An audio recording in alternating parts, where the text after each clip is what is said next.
Hey, well, welcome back. This is the second video in a series where we are looking at 30 of the most popular buzzwords from 2021 and going into 2022. Now, not that I think you forgot from the first video, but just in case, a buzzword is a word or phrase that all of a sudden in the culture has either been invented or has just become really popular. A lot of people are saying it or talking about it due to just different circumstances or developments in society, and we call those buzzwords because there's a buzz about them. And in this video, we are covering 11 through 20 of 30 super popular buzzwords from the last year or so. So let's get started. Number 11 is a term called geofencing. Now, I don't know if you knew this, but your cell phone kind of spies on you a little bit, and people can determine your patterns and habits based on the pinging of your phone. So geofencing is a strategy to kind of track the area or the things that you are interested in based on cell phone data. There's a couple ways that geofencing can be used. One is for law enforcement or other kinds of spying, where they need to know who was in a given area at any certain point in time by creating a fence around that area and then tracking cell phone pings. But advertisers can geofence an area if they want to target a certain group or population that they're trying to reach for their business. So it's become really popular, and that's why cell phone companies and other institutions like that like to sell your data for advertising. Number 12 is the Great Resignation. Now, in this case, resignation means to quit or resign from your job. Okay, so this has been talked about. There's a buzz about this because in August of 2021, the greatest resignation rate was recorded by the U.S. Department of Labor and Statistics. In that month of August, over 4.3 million people quit their jobs. Now, I'm not going to get into the politics of that, but we all kind of know some of the crazy nuttiness that's been happening, and we'll just call it, we could also call this the Great Dumpster Fire, right? Absolutely. Now, number 13 also comes from the world of social media and technology and the digital landscape, and that word is growth hacking. Growth hacking is using digital marketing techniques in order to grow a base of users and followers quickly to get more popularity and more exposure, and therefore probably more sales. But you can understand why people would want to see rapid growth, whether they're a social media influencer or a business trying to sell you something.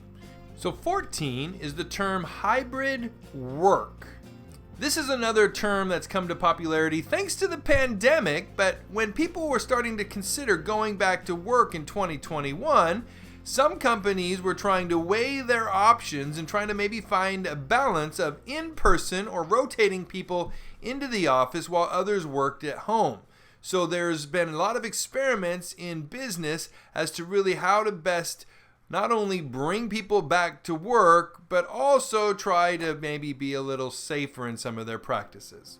Our next buzzword got its start on TikTok in 2020 by user @itsjohn, who said, "It's the blank for me."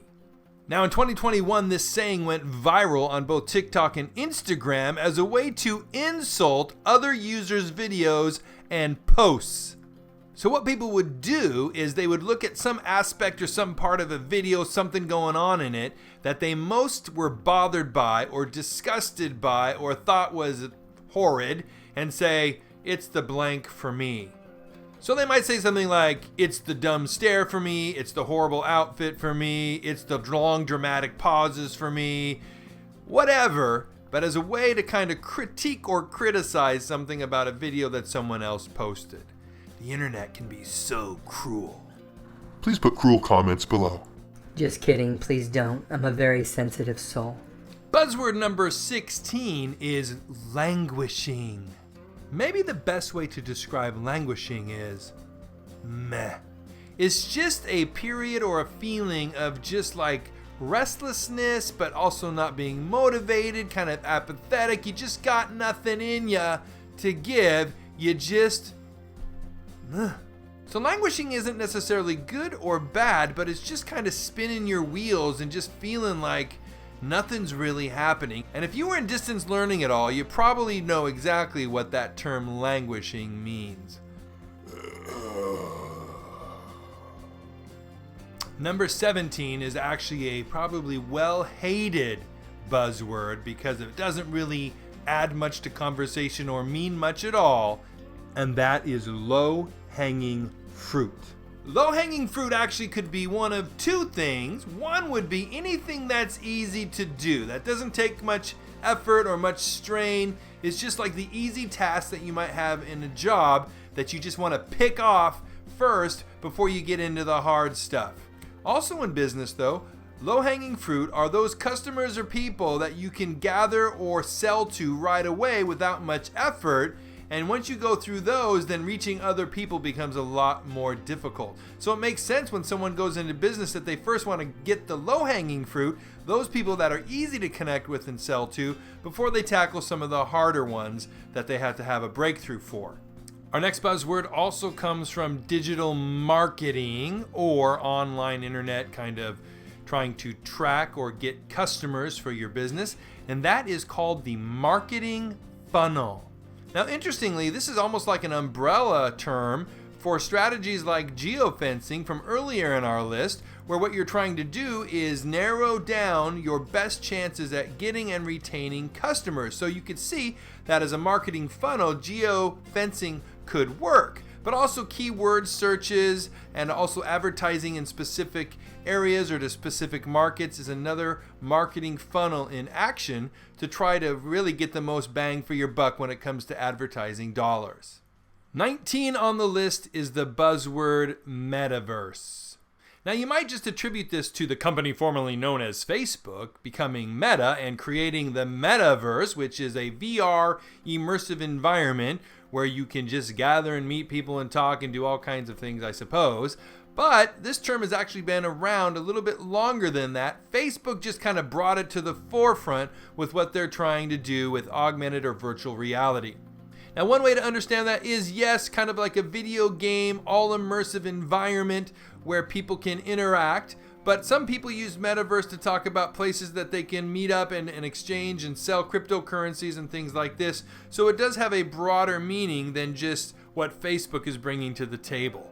Metaverse. And number 20, the last on this list out of 30 of the most popular buzzwords for the last year and a half or so, is NFT. NFT is non-fungible token. Okay, so this is a little weird to understand, but it's basically a certificate of ownership of unique digital items that can't be reproduced but can be sold.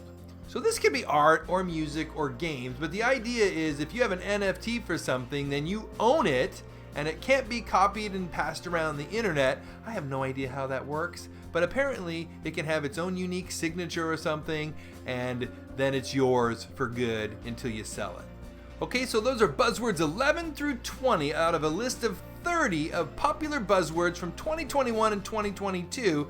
And if you haven't seen 1 through 10, there's a video for that. And if you haven't seen 21 through 30, there's a video for that. So thank you for checking those 2 videos out, and would love you to get all 30 in your brain so that you would know all the buzzwords that are worth knowing around and about our culture right now. Thanks for watching this video. It would be so amazing if you would subscribe to the channel, and I've also put up a couple other playlists that would be pretty awesome for you to take a look at. So until next time, thanks for watching.